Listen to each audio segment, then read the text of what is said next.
present our robot which we have built at home. It's a fully homemade user-friendly robot. So this robot is simple functioning.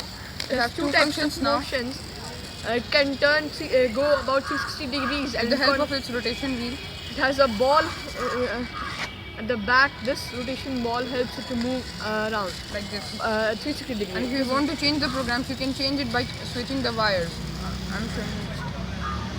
So it takes about 1 month to assemble the parts and do the programming. It's completely programmable, and you can program it in your own way with your computers. The light sensor to make it compatible with your own work.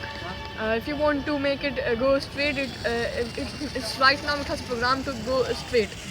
You can program it by a laptop. Any laptop is compatible. It has a USB port. You can connect it with a USB cord and program it, of course. And it is a plastic body, and you can see the plastic wheels with rubber covering. It is also compatible with a normal 1.5 volt battery which powers the circuit, and it has a 72 pin IC which helps acts as a brain of the computer. It has several sensors like light sensors, weather sensors, touch sensors, and these are the sensors. These are the motors, two motors. These are the sensors. As we will keep it in the dark, they start blinking. So right now it's enough light so that the sensors will not get activated. But when we will keep it in the dark, it will start blinking automatically.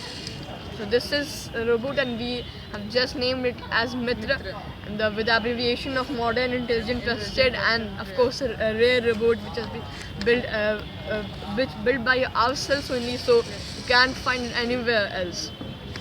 That's a robot. Who encouraged you for this invention? Our teacher, Mr. R.S. Pandey, said also science teacher. Our science for doing this robotic. He has a great intention in robotics, so he only gave an idea to he build wants a students robot. to go ahead in the field of robotics. And we are also willing to become a robotic engineer. Yes. With his guidance, of course, we are thinking and that support. We will be one of them when we grow up. Your name, please? So it's Faba Kumar from St. Michael's High School, Class 6, and my name is Ahmed Raza Khan from Class 6, St. Michael's High School. Thank you. Thank you.